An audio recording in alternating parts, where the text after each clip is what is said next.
At the end of our last class, I had offered up this as a challenge problem. Now, granted, I've done the lectures prior to this class to have it ready. This is not live. So I will have notified you if there was a winner in the group that got the bonus 5 points. So you would have been notified ahead of time. All right, so as you recall, the game was suspended when Harold had 8 points and Tiffany had 7. The key thing to understand here, you would need 4 more coin flips to guarantee a winner. Now, obviously, if you flip the coin and get 2 heads in a row, in 2 flips, Harold would be the winner. But even if you flip it 3 times, you're not guaranteed a winner. In 3 times, you could have Tiffany get 2 tails and then a head, and neither would win in 3 flips. So to be guaranteed a winner, you have to go to 4 flips. Here are all the possibilities for 4 flips. And what you can see is Tiffany would win here with 4 tails. She would also win with these because there's 3 tails and Harold only gets 1. But all the rest of them would be Harold's. So there's a total of 16, I think. Yeah, there's 16. And we agree that Tiffany would get 5/16. So she should get 5/16 of the $100, which would be $31.25. You can subtract that from 100 to see what Harold gets. Or you can say she gets 5/16, he would get 11/16. And take that times $100, and he should get $68.75. All right? She would get $31.25, he would get $68.75. Fun little problem. Now, we also talked about the last time, if you have 120 square inches of metal and you had to produce a tin can, which tin can could be constructed that would hold the most food? All right, and I said it was going to be very closely related to your homework problems on the back of your homework page from last time, and that is the fencing problem.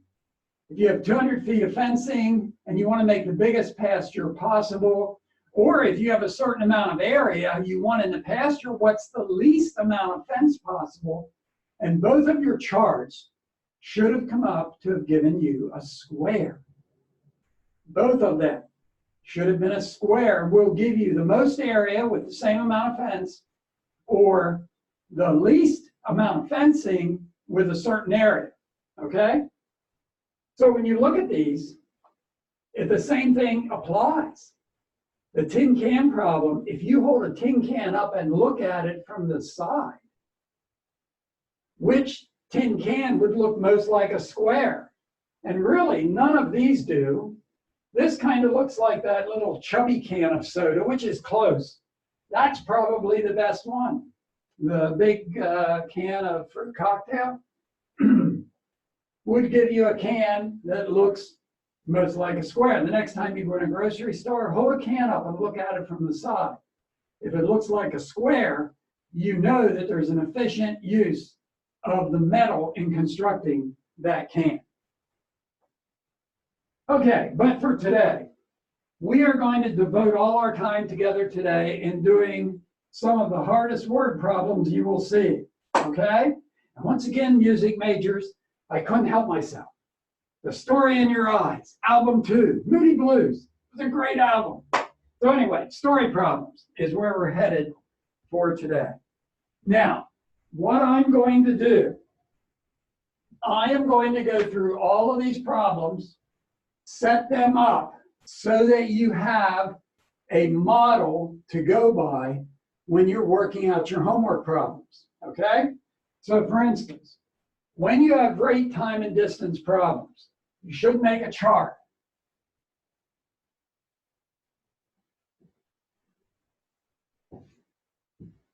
Rate times time equals distance. I have one train going north one train going south. Train going north is traveling at 70 miles per hour. The train going south is at 80 miles per hour. The train going north leaves at 9 o'clock. The train going south leaves at 9:30. We want to know when they're going to be 485 miles apart, okay? So we have to set up a variable for one of the times. If I put X here, does the train going south have more time or less time running? I know it leaves at 9:30 and the other one leaves at 9. So the train going south, I hope you would agree, has less time. Now, it's either 30 minutes less or half an hour less. But because these are miles per hour, that is dictating that your problem must be in miles per hour. So this should be X minus half an hour. Multiply your rate times your time. Take 80 into both parts. 80 times a half is 40. Do we know their distances are equal? No, but we do know that at a certain time, the total distance between them is going to be 485. So total them up, 150x minus 40 equals 485. You can very easily solve that and find the amount of time it takes until they're 485 miles apart. Okay?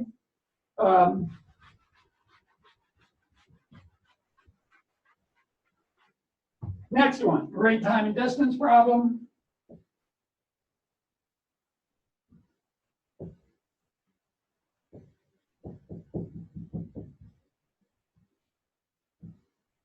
Okay, we have Sally going to the beach and coming back from the beach.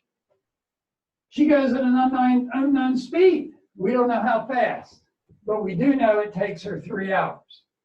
She comes back 10 miles an hour faster than that,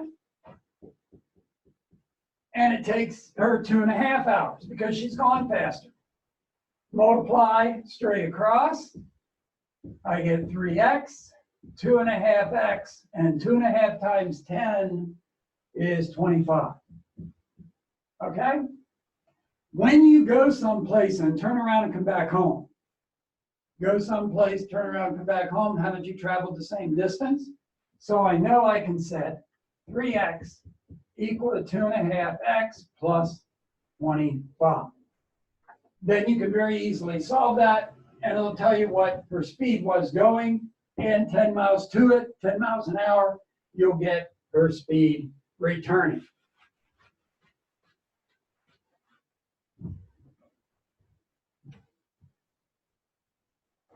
Age problems. These are pretty easy. I think rate, time, and distance can be a little tricky. Once again, I think it's very helpful to make a chart because we are going from the present into the future in 20 years. Future, and we have Jack, and we have Jill. Okay?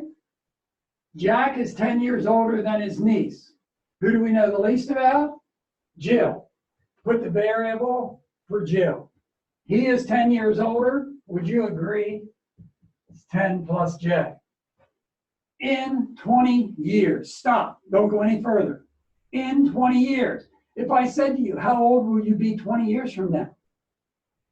Don't you just add 20? So simply add 20 to both of these.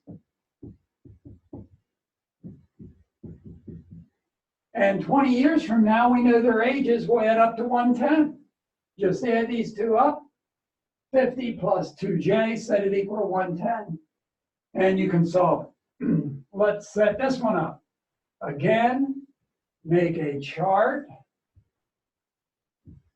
We're going again past into the future. We have Sally and Jerry.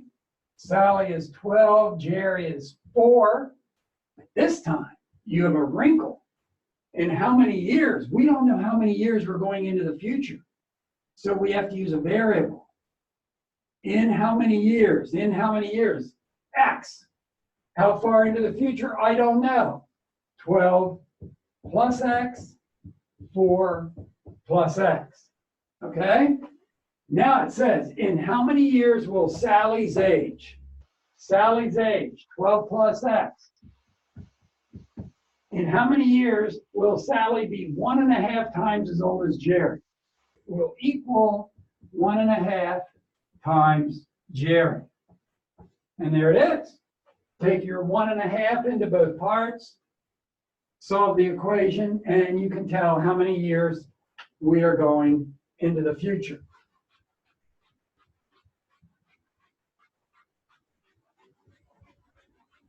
Oh, for the good old days with blackboards. Yes, and chalk. I love chalk. Geometry problems. Geometry problems. You should always draw a picture in a geometry problem. The length of a rectangle is 5 more than 3 times the width. The width, I don't know anything at all. The length is 5 more than 3 times the width. Okay? And the perimeter, how do you find perimeter? Isn't that the whole way around? Just add them all up. Add them all up. 8w plus 10 has to be equal to 82. And you can solve. Okay? Get the width and then figure out the length. Let's go down here and draw a picture for this one. A cardboard box has a square bottom with an area of 25. Down here, the bottom is a square. Sides are the same. But if the area is 25, don't these two sides each have to be 5? Yeah? It has no lid, and the height is unknown. H. No lid, so you can see down into the box. Okay? No lid. How many sides on that box? 4 going around the outside, 1 on the bottom. There's 5 sides. Total surface area is 625. So let's add up the 5 sides. We know the bottom is 25. Each side is 5 times h, and there's 4 of those. Or 20h has to add up to 625. Very, very easy. These problems are super easy to solve, but they can be tricky setting up.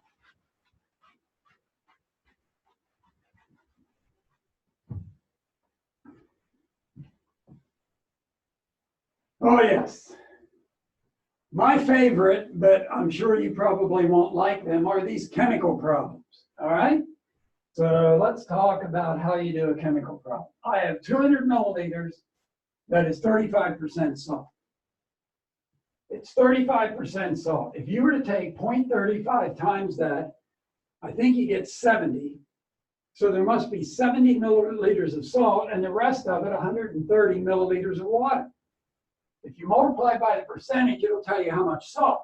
But anyway, I have 200 milliliters of a solution. I want to add pure salt. How much? I don't know. Variable S. When I add those two together, mix them all up together, I'm going to get 200 plus S. Okay, now let's talk about the percentages. This one we said is 35% salt. So as I said, if you multiply it times 0.35, it'll tell you how much salt is in it. Well, how much salt is in pure salt? How much salt in pure salt is in it? 100% or 1? Right?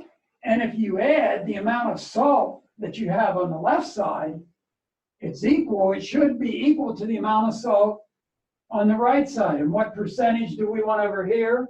55. Okay? There's your equation. You can multiply this into both parts, work that out, and it'll tell you how much salt to up the percentage to 55. How about this one? What are we adding up? We're adding the 200 plus the 350. 200 plus 350, okay? We're going to mix those together. If you mix those together, don't you get 550? All right? Now, this is an alcohol solution. This 200 is 40%, so the amount of alcohol here has to equal the amount of alcohol there. So we're going to take this times 0.4 to get the amount of alcohol. This one times 0.6. Over here, what's the percentage? I don't know. Multiply times a variable. Multiply, multiply, divide by 550. Very, very easy to solve. Setting up, they can be a little tricky. All right. Some of the easiest problems you will ever run into on your homework are these consecutive number problems. Consecutive days of the week would be like Monday, Tuesday, Wednesday. They come one right after the other. 3 consecutive integers. 3 consecutive integers. They come one right after each other. X. X plus 1. X plus 2. Yeah? Well, let's do what it says. Twice the smallest is 17 more than the biggest, X plus 2. Yeah? Okay? Really easy to solve. Subtract X from both sides. You get X equals 19, 19, 20, 21. Okay? Real easy problems to solve. Ooh, consecutive odds. Consecutive odds. Odd numbers like 5, 7, 9, 11, 13. You have to skip a number. So if you start with X, you can't do X plus 1. You got to skip a number. X plus 2, X plus 4, X plus 6. Okay? Skip a number. Here are 4 consecutive odds. The first one increased by, the third one has to equal 58. Easy to solve, and then you can find all 4 numbers. Not a bad set of problems, okay? We are not doing anything extra today just due to the difficulty of doing word problems. So check out your homework. It's on Blackboard, and we should be good to go.